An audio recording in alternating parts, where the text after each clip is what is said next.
بسم الله الرحمن الرحيم السلام عليكم ورحمة الله بسم الله والصلاة والسلام على رسول الله وعلى آله وصحبه ومن تبع هداه أما بعد. Alors on reprend l'explication de Usul al-Iman que ça fait longtemps qu'on a laissé.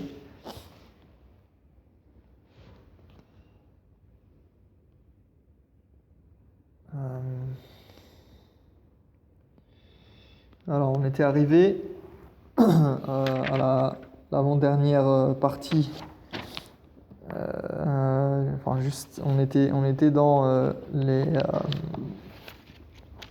les moyens mis en œuvre par le prophète sallallahu alayhi wa sallam pour protéger le monothéisme, pour protéger le caractère sacré de at-tawhid, de cette notion clé de l'islam qui consiste à vouer un culte exclusif à Allah subhanahu wa ta'ala. Et donc on a vu toutes les sortes de plusieurs moyens que le prophète sallallahu alayhi wa sallam a mis en œuvre, il a mis en place des choses, dans son discours, il y avait des choses qui permettaient de protéger cette croyance, de protéger la ilaha illallah.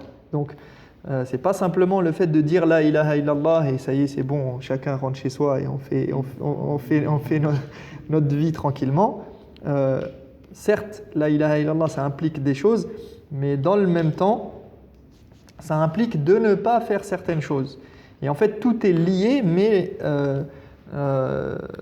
le fait qu'on ait des précisions par le prophète sallallahu alayhi wa sallam, ça permet aux musulmans de se protéger. D'accord ? Et c'est ce qu'on a vu jusqu'à présent. Et là, on est dans la dernière partie qui est mise ici. Ce sont des petites sous-parties de ce chapitre-là, on va dire, qui sont des exemples donc, qui nous permettent de savoir comment réagir face à certains sujets qui sont régulièrement des sujets où on va trouver des failles, où les musulmans vont tomber dans certains pièges sans s'en rendre compte et vont faire des choses qui vont à l'encontre de la ilaha illallah, qui vont à l'encontre de la perfection ou des fois même du tawhid d'une manière générale. Parce qu'il faut savoir que souvent quand on parle de la foi et qu'il y a des textes, il y a deux choses qu'il faut avoir en tête. C'est la perfection du tawhid, la perfection de la foi, c'est-à-dire le sommet, le truc le plus haut, d'accord ? Donc il y a des choses qui vont empêcher le croyant d'atteindre la perfection, d'accord, du tawhid. Et il y a des choses qui ne sont pas la perfection du tawhid, qui sont carrément la base du tawhid. C'est-à-dire il y a une différence entre l'asl et kamal, d'accord ? Le kamal et le tawhid, c'est un degré particulier. Il y a des choses qui vont à l'encontre de la perfection du tawhid, d'accord, de la perfection, et non pas de la base. Et il y a des choses qui détruisent le monothéisme et la croyance au monothéisme de la base, d'accord. Donc c'est des niveaux différents. Et donc si c'est des niveaux différents, ça a un jugement différent, d'accord. Il faut faire attention à ça. C'est comme, par exemple, si je peux vous donner un exemple qui se rapproche un peu, quand le prophète sallallahu alayhi wa sallam il dit la yu'minu ahadukum hatta yuhibba li akhihi ma yuhibbu li nafsihi. D'accord ? Il dit aucun de vous n'est croyant jusqu'à ce qu'il aime pour son frère ce qu'il aime pour lui-même. Là, quand il dit il n'est pas croyant, ça ne veut pas dire qu'il n'est pas croyant, il a perdu l'asl, il a perdu la foi complètement, il a perdu la base de la foi. Non, ça veut dire qu'il n'est pas croyant dans la perfection de la foi qui est attendue de lui. D'accord ? Comme on le retrouve dans plein de textes où le prophète sallallahu alayhi wa sallam, par exemple, il va parler des voisins, il va dire « Wallahi la yu'min, wallahi la yu'min, wallahi la yu'min ». D'accord ? Il n'est pas croyant. D'accord ? Qui ? Man la ya'man jaruhu bawa'iqah, dont le voisin n'est pas prémuni de son mal. Donc celui qui fait du mal à son voisin, il n'est pas croyant. D'accord? Donc on ne va pas dire que tous les musulmans qui font du mal à leurs voisins, c'est plus des musulmans. Non, c'est juste que ce n'est pas des musulmans et des croyants comme on les voudrait et comme on les attendrait. Un vrai musulman, il ne fait pas de mal aussi. Justement, le vrai musulman, il ne doit pas faire du mal à son voisin, mais à personne, mais et encore plus à son voisin. Mais maintenant, s'il fait du mal à son voisin, est-ce qu'on dit de lui qu'il est plus musulman? Non. Et ça, on va le voir, ça a existé. Enfin, ça fait partie de ce qu'on va dire aujourd'hui. Il y a des sectes dans l'islam qui sont tombés dans ce travers-là, dans le fait de penser que celui qui fait un péché ou qui fait un grand péché, eh bien, il sort de l'islam, par exemple. D'accord? Et ça va rentrer dans le sujet qu'on va aborder aujourd'hui, qui est al-ghuluw fi d-din. Donc, l'exagération et l'extrémisme dans la religion. Donc, ce qu'on avait vu, par exemple, dans les sujets qu'on a abordés, je vais en reparler, mais on a vu, par exemple, al-matlab al-awwal, c'était al-ruqa, l'exorcisme. Qu'est-ce qu'on avait? On avait at-tama'im, les amulettes, ce qu'on fait lorsqu'on va visiter les tombes, qu'est-ce qui est permis, qu'est-ce qui n'est pas permis, at-tawassul, etc. On a parlé de tout ça. Et donc on arrive là à la partie numéro 7, donc la petite sous-partie numéro 7, qui est une des choses que le prophète sallallahu alayhi wa sallam a interdite parce que ça amène à sortir soit de la perfection du tawhid, soit carrément du tawhid. Et donc c'est al-ghuluw. Al-ghuluw, l'exagération.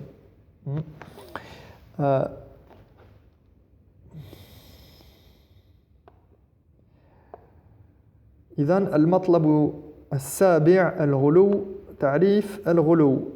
تعريفه الغلو في اللغة هو مجاوزة الحد بأن يزيد في حمد الشيء أو ذمه على ما يستحق.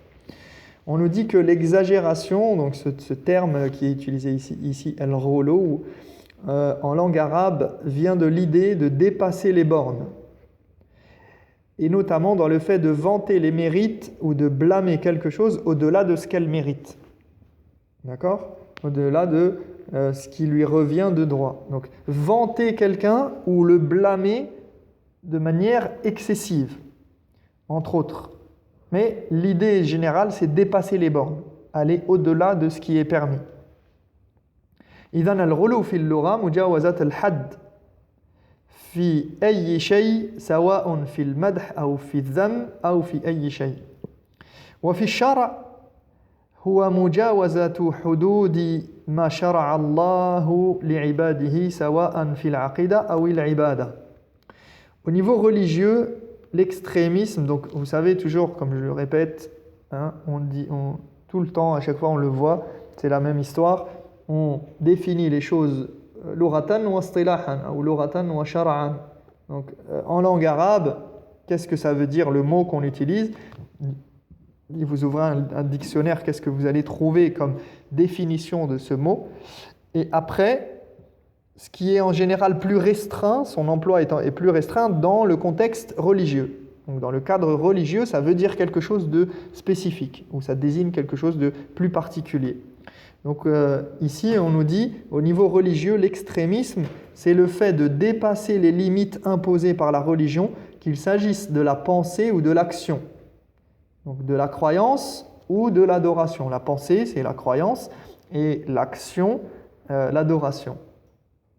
Donc l'exagération peut être au niveau de la croyance de la personne, dans ses convictions profondes, il peut avoir de l'exagération. Ou bien dans l'adoration, dans ses actes. Il fait des actes qui sont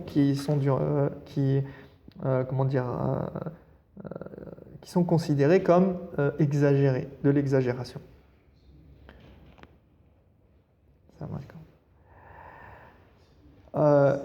Exemple d'exagération au niveau de la croyance.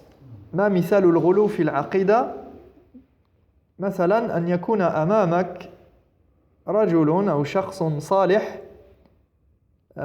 تغالي فيه وتبدأ في الاعتقاد أن هذا الرجل مثلا كل دعائه مستجاب أو تغلو فيه بمعنى أن تنسب له من الكرامات وتنسب له من الأمور ما ليست عنده وهذا خاص بالاعتقاد.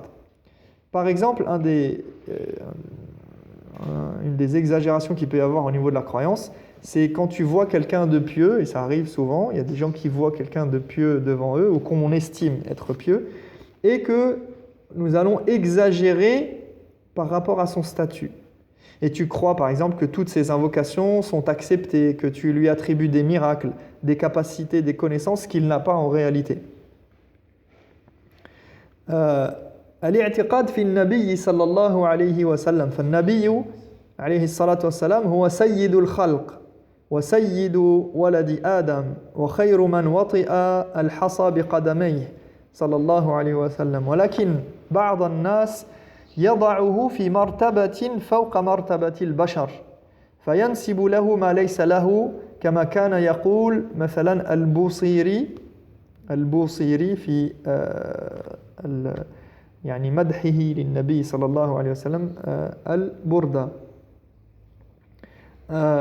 Donc ce phénomène existe beaucoup dans la communauté par rapport notamment au prophète sallallahu alayhi wa sallam.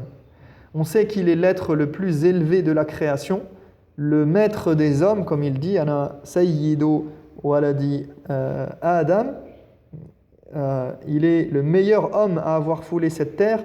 Cependant, certains l'élèvent à un rang qui ne lui sied pas, comme s'il n'était pas humain. Et il lui attribue des caractéristiques qu'il ne mérite pas, comme l'a dit Al-Busiri dans son fameux poème intitulé Al-Burda. Al-Burda, c'est quoi? C'est la veste, la cape que le prophète sallallahu alayhi wa sallam il portait. Et il dit, écoutez bien, il dit وَمِنْ جُودِكَ الدُّنْيَا وَضَرَّتُهَا وَمِنْ جُودِكَ الدُّنْيا وَضَرَّتُهَا وَمِنْ عُلُومِكَ عِلْمُ اللَّوْحِ وَالْقَلَمِ. Il dit quoi dans le poème? Et c'est pas tout le poème qui contient des choses mauvaises, mais il y a des parties comme ça, il y a 2 ou 3 vers qui posent problème, notamment celui-là. Il dit, écoutez bien, il dit ce monde, ad-dunya, wa darratuha, et sa consoeur, donc ce monde, on va l'expliquer après, ce monde et sa consoeur existent par ta grande générosité. Tout ce qu'écrit la plume et ce que contient la tablette gardée émane de ta connaissance et de ton savoir inné. Donc il nous dit, il s'adresse à qui là? Il s'adresse au prophète Muhammad sallallahu alayhi wa sallam. Il dit, ce monde, ad-dunya, wal-akhira, et l'au-delà, et sa consoeur, wa darratuha, min judika, ils proviennent de quoi? De ta bonté, de ta grande générosité. Donc le monde d'ici-bas et de l'au-delà, tout ça, ça provient de la générosité de Muhammad, selon lui, enfin dans ce qu'il dit. Et il dit, et c'est pas fini, il dit وَمِنْ عُلُومِكَ عِلْمُ اللَّوْحِ وَالْقَلَمِ. Il dit, et tout ce qu'écrit la plume du destin, et ce que contient la tablette gardée, al-lawh al-mahfouz, émane de ta connaissance et de ton savoir inné. يعني إذا كانت ضرة الدنيا هي الآخرة فيقول الدنيا والآخرة من جودك يا محمد. يعني الدنيا والآخرة نفحة من جود النبي صلى الله عليه وسلم ومن علوم النبي عليه الصلاة والسلام علم اللوح والقلم فما بقي لرب العالمين. هذا طبعا غلو مذموم. Donc si ce monde, ce bas monde, l'univers et l'au-delà proviennent tous deux d'un souffle de générosité de Muhammad et qu'il détient la connaissance de la table gardée et de tout ce qu'écrit la plume, que reste-t-il à Allah subhanahu wa ta'ala? Que reste-t-il au Seigneur des mondes? Et voilà un exemple d'exagération blâmable au niveau de la croyance. Donc vous voyez, le simple fait de pouvoir penser que le prophète sallallahu alayhi wa sallam, il détient tout ce savoir et il est l'auteur de ce monde et de l'au-delà, c'est on l'a placé au niveau d'Allah subhanahu wa ta'ala. On l'a placé au même niveau qu'Allah. Qu'est-ce qui reste à Allah si ici il a toutes les connaissances qui normalement sont spécifiques à Dieu. والغلو في العبادة هو فعل عبادات لم تشرع الزيادة في العبادة عن القدر المشروع كما ورد في مناسك الحج مثلا بعض الناس كان يريد أن يتخذ حجارة لرمي الجمار فيأخذ حجرة كبيرة والنبي صلى الله عليه وسلم كان يأخذ حجارة مثل حبة الفول فهنا قال النبي صلى الله عليه وسلم إياكم والغلو. Donc au niveau de l'acte d'adoration, donc là on a donné un exemple de l'exagération dans la croyance. Au niveau de l'adoration maintenant, eh bien, l'exagération consiste à faire des actes dans l'adoration, donc des adorations pour adorer Dieu, non institués ou non conformes en dépassant la limite de ce qui a été défini par la religion. Par exemple, à l'époque du prophète sallallahu alayhi wa sallam, certains voulaient lapider les stèles. Vous savez, quand on fait le pèlerinage, il y a le rite de Rami al-Jimar. Le fait, on passe par les stèles et on doit jeter des cailloux sur les stèles. On doit lapider les stèles. Et donc, certains voulaient lapider les stèles avec des gros cailloux, avec de grosses pierres. Alors que le prophète... Voilà. Alors que le prophète sallallahu alayhi wa sallam, il l'avait fait lui avec des petits cailloux, pas plus gros qu'un pois chiche. Et il leur avait dit à ce moment-là, il a dit faites attention à l'exagération. Et on le voit encore aujourd'hui, il y a des gens, quand vous y allez, il y a des gens qui jettent des claquettes, il y a des gens qui jettent des bâtons. Ouais, il y en a qui jettent et qui sont énervés, ils sont là dans une bulle et c'est difficile de les en sortir.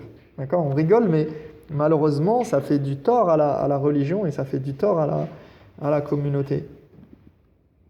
Ce genre de comportement. Donc le fait de dépasser les limites dans l'acte d'adoration est une chose blâmable. D'accord ? C'est à partir de là, c'est là que tout commence.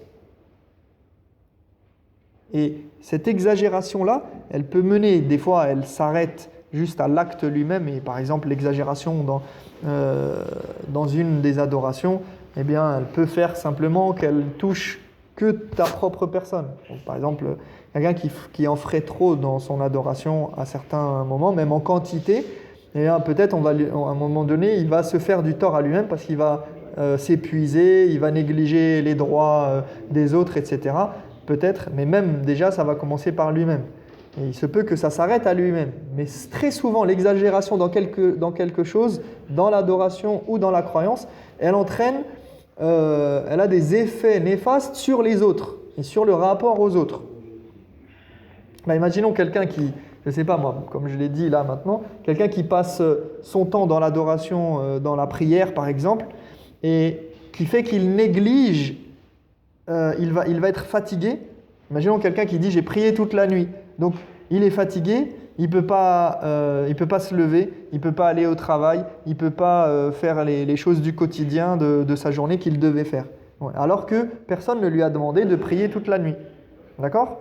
Alors ici, c'est permis.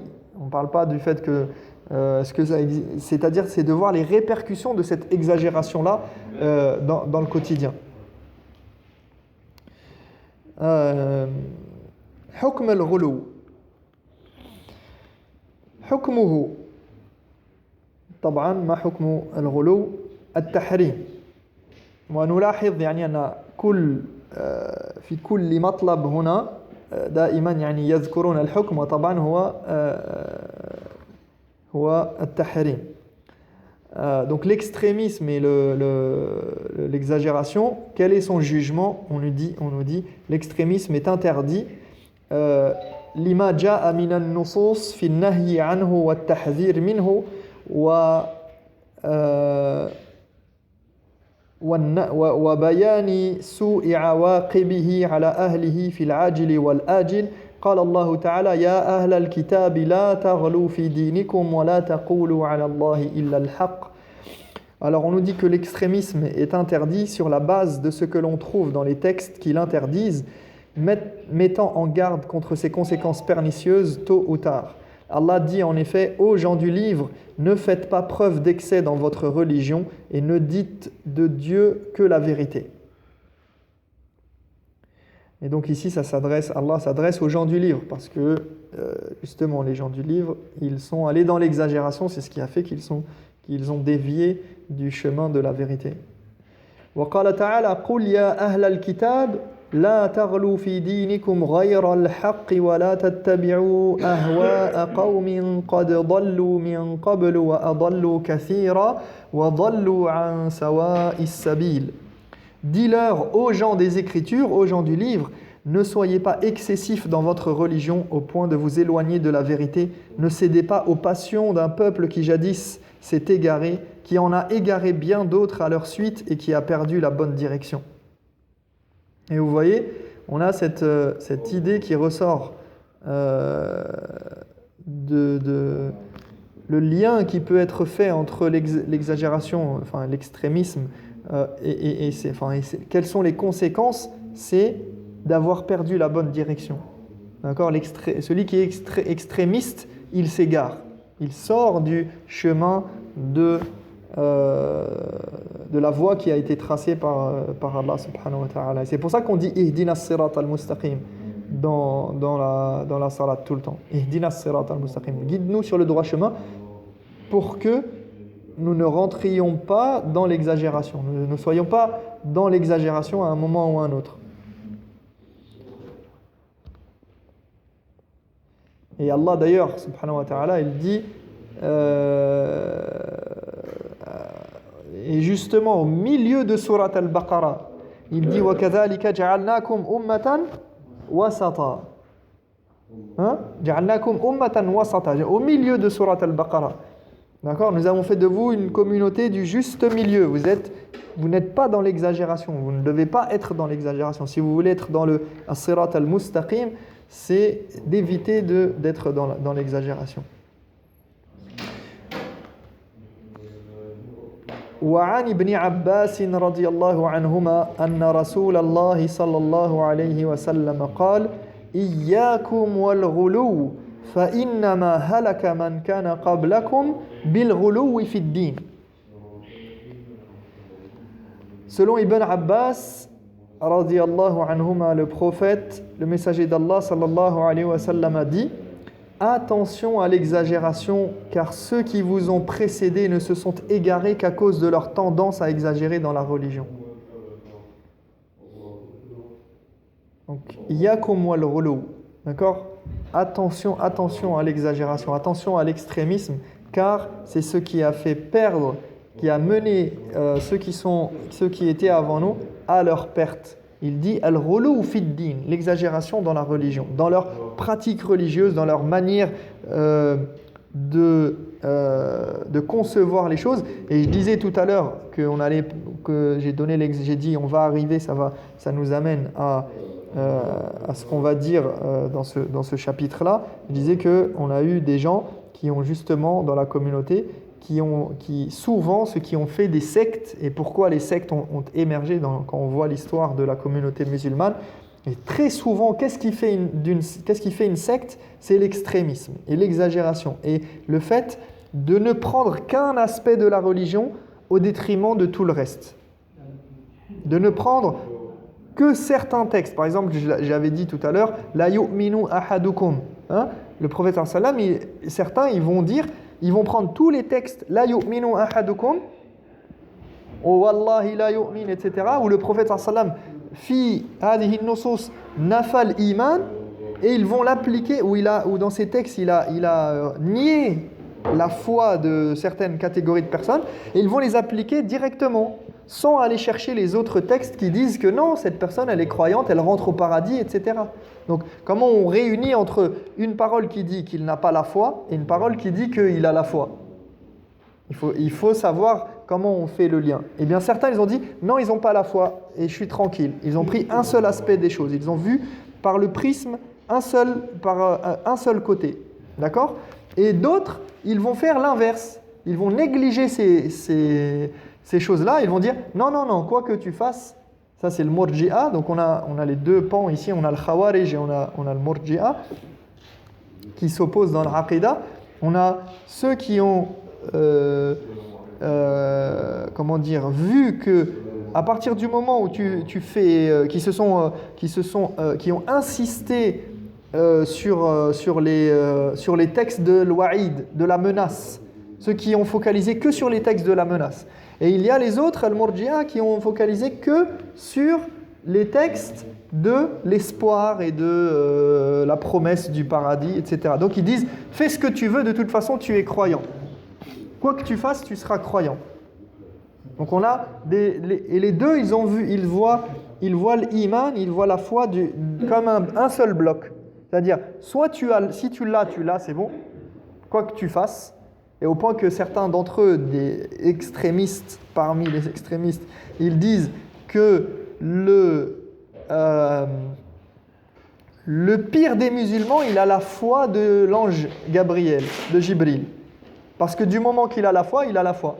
Parce qu'ils ont vu les textes que par le prisme de la miséricorde d'Allah, que par le fait, c'est comme quand les gens ils font n'importe quoi, ils vous disent Allah Ghafurur Rahim. Oui, mais Allah, il est shadidul iqab aussi. D'un côté, il est miséricordieux, mais il est aussi dur en châtiment. Donc il y a ces deux aspects-là qu'il faut réunir. Et les autres, Al-Khawarij, ils ont vu aussi la foi comme un seul bloc, et ils ont dit, dès que tu touches à ce bloc, il explose et il disparaît. Donc, soit tu as la foi, et si tu fais quelque chose qui contrevient à la foi, tu ne l'as plus du tout. Et nous disons, non, tu as la foi, et à partir du moment où tu as la foi, déjà pour l'enlever, c'est pas toi qui décides, c'est pas nous qui devons juger qui a la foi et qui n'a pas la foi, mais il y a des paramètres, il y a des choses tangibles malgré tout, mais on dit que la personne qui a la foi, sa foi, elle augmente et elle diminue en fonction des péchés et en fonction des bonnes actions. Et celui qui fait des bonnes actions, il a sa foi qui augmente et il est plus proche de la miséricorde d'Allah. Celui qui fait des mauvaises actions et qui fait des péchés, sa foi diminue et il se rapproche du châtiment et de la colère d'Allah. Mais on ne dit pas que sa foi, elle est partie, même s'il a fait des grands péchés. Du moment qu'il n'a pas fait quelque chose qui est pour nous connu comme des choses qui annulent la religion, qui annulent l'islam et qui font sortir de la religion. طيب إذن قال إياكم والغلو فإنما هلك من كان قبلكم بالغلو في الدين. Donc attention à l'exagération car ceux qui vous ont précédés ne se sont égarés qu'à cause de leur tendance à exagérer dans la religion. وعن ابن مسعود رضي الله عنه قال رسول الله صلى الله عليه وسلم قال هلك المتنطعون هلك المتنطعون هلك المتنطعون قالها ثلاثا كما رواه مسلم. Donc le prophète sallallahu alayhi wa sallam dit, selon ce que rapporte Ibn Mas'ud, il a répété ça à 3 reprises, 3 fois de suite. Il a dit, les extrémistes courent à leur perte. Les extrémistes courent à leur perte, les extrémistes courent à leur perte. وعن عمر ابن الخطاب رضي الله عنه أن رسول الله صلى الله عليه وسلم قال لا تطروني كما أطرت النصارى عيسى بن مريم إنما أنا عبد الله ورسوله لا تطروني كما أطرت النصارى عيسى بن مريم. D'après Omar, le prophète sallallahu alayhi wa sallam a dit, ne me couvrez pas d'éloges à outrance comme l'ont fait les chrétiens vis-à-vis de Jésus, fils de Marie, je ne suis qu'un simple serviteur d'Allah et son messager. Et ceci fait écho à ce qu'on a dit tout à l'heure avec le vers d'Al-Busiri dans Al-Burda qui disait justement, là on voit vraiment l'itra, on voit vraiment cette manifestation de vouloir couvrir le prophète sallallahu alayhi wa sallam d'éloges à outrance. Pour ceux qui n'étaient pas là tout à l'heure, il dit « Wa min joudika الدنيا وضرتها ومن علومك علم اللوح والقلم. Il dit du prophète sallallahu alayhi wa sallam, il lui attribue le fait de posséder, d'être le créateur de ce bas monde et de l'au-delà, ou en tout cas que leur existence plutôt émane de sa bonté et de sa générosité. Et il dit que il détient la connaissance de l'awh et de l'qalam, de la table gardée et de tout ce que la plume écrit. Donc ça va à l'encontre total de ce que dit le prophète sallallahu alayhi wa sallam quand il dit « Ne me couvrez pas d'éloges à outrance ». Bien sûr, on fait les éloges du prophète sallallahu alayhi wa sallam, mais pas dans l'itra. Il ne faut pas aller trop loin. Et regardez bien l'exemple qu'il donne, il dit comme l'ont fait les chrétiens vis-à-vis de Isa ibn Maryam, comme l'ont fait les chrétiens par rapport à Jésus. Qu'est-ce qui s'est passé? Pourquoi ils se sont égarés? Parce qu'ils ont attribué à Jésus les caractéristiques d'Allah.